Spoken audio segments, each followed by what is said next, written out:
So you just bought a brand new board game, and it came with the best thing ever. Minis! Controversial statement right up at the top. Every board game is better with miniatures. Come at me, meeple lovers. But there's a problem. They're naked. So here are 5 reasons why you should paint your board game miniatures, especially if you're already a painter. But first, this video is sponsored by me. That's right, me. I have a Patreon. That's right, a YouTuber without 1,000 subscribers or whatever has a Patreon page. Why? Well, because they're free to make, and I can try to earn a little bit of money doing this at first, because maybe you want me to have a microphone when I record these videos, or maybe you want something going on back here that's not just my computer and my hobby setup. All that stuff, that's gonna come with the Patreon, and I'm never gonna charge more than $5 a month for the Patreon if you want to get access to other stuff that I'll be doing over there, or if you want your name in the credits. So, thanks for watching, and back to the video. It looks really cool. We'll start with the obvious one. If you sit down to a game and you have a table full of painted miniatures, it looks awesome. Now, any game with miniatures just looks awesome in general, but painting them makes it one level above. Now, if you have a game that has some incomplete miniatures or some primed miniatures, that's okay. There's no shame in that. No, don't worry.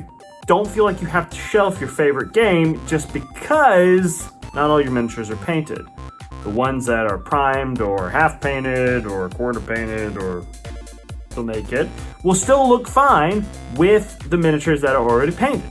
Number 2 is a good place to start. Some people might disagree with this one, but painting miniatures for a board game is actually a really good way to get into the miniature painting hobby. No! I've got a fully painted 40k army, and you can't start painting on those blurry details. You need crisp, smooth, space marine details, or knobbly, sharp orc details. You can't start painting on board game miniatures. First of all, calm down. Second, there's less at stake when you paint a board game miniature. A lot of folks already have board games with minis in them, and if you're curious about slapping some of that plastic color juice on your tiny little plastic people, there are worse things you could start on. You could start with historicals. Those fatigues are not regulations, soldier! Joking aside, I think modern board games have a lot of really good, fairly detailed miniatures that you can paint. Buying a model kit for $30 could be a huge waste of money, especially if you've never assembled a model before and you don't plan on playing the game that is associated with that particular model.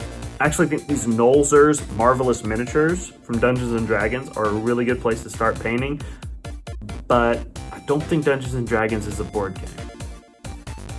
Anyway, that's a different video. Number 3, it's a good place to experiment. So let's say you're already a painter, and good for you. You don't need a starting point. You laugh in the face of model assembly, but you saw a really cool YouTube video with an interesting technique that you want to try out. Now, do you bust out a model from your army or a squad from the army that you've been working on for however long? No, because what if you mess up the technique, or worse, it looks cool? Then any board game with half-decent miniatures is a great place to start. For instance, I used these goblins from HeroQuest to practice the speed painting technique. I don't think it looked that good, but I practiced it. Now, if I would have done this with a model from my regular army, then I would have just had a crappy-looking squad. But this way, I can still use this model for my game, or if it just sucks, then I can strip the model or just paint over it to make it look better. Number 4, practice makes perfect. It should come as no surprise to anyone that you have to practice something in order to get good at it. Mini painting is no exception. If you take 2 months off without touching your brushes, then you're gonna get rusty and you're not gonna get any better. I should know, it's happened to me multiple times. I fall into what I like to call video game holes. It's a real problem. Expedition 33 and Elder Scrolls Oblivion Remaster are so good. I need help, please help me. Everyone who paints has a closet, a drawer, a whatever of shame. So ironically, there's no real shame in that. You have a huge backlog of plastic that you need painted, and you'll get to it eventually. But the cool thing about a board game is that it has a set start and end date. Unless you're like me, and you buy all the expansions before you paint the miniatures that you have. Listen, do as I say, not as I do.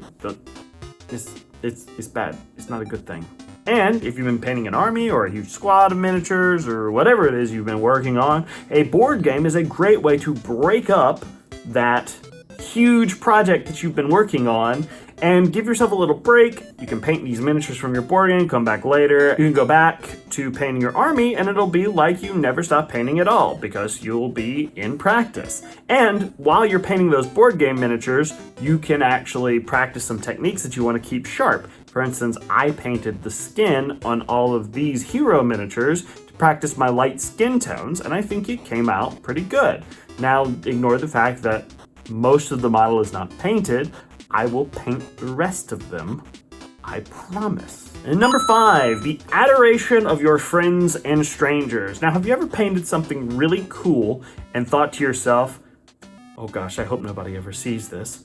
No, you haven't, because if you paint something really cool, you want people to see it. You want people to look at it and be like, oh wow, you painted that?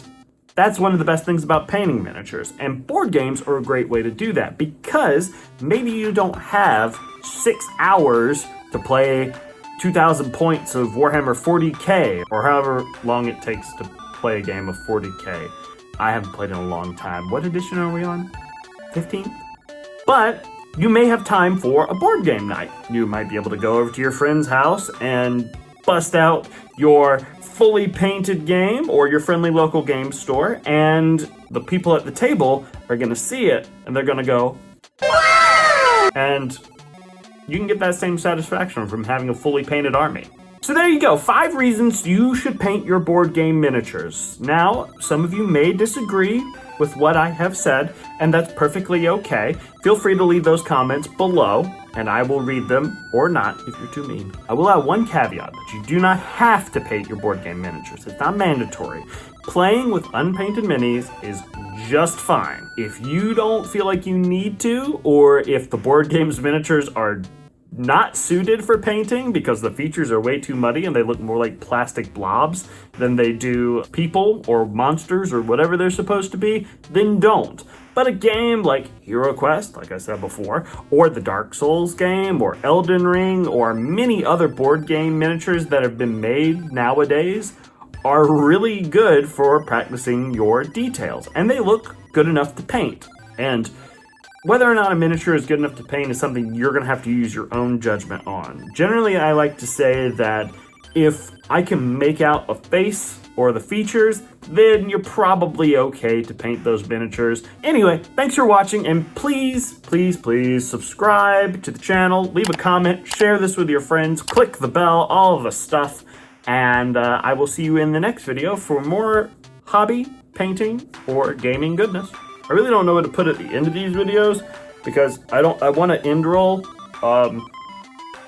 and something that will have like the subscribe thing up at the front. So right now I'm just going to do this. I took off my hat because God, this thing is so hot. But is the wizard costume too much? I know it's Blue Wizard Studio, but if it's too much for other videos, let me know, and I will stop doing it because it's not going to hurt my feelings any. But I do like the wizard costume. I bought the hat and the cloak a long time ago because I'm strange. And the hat is like a little puppet man.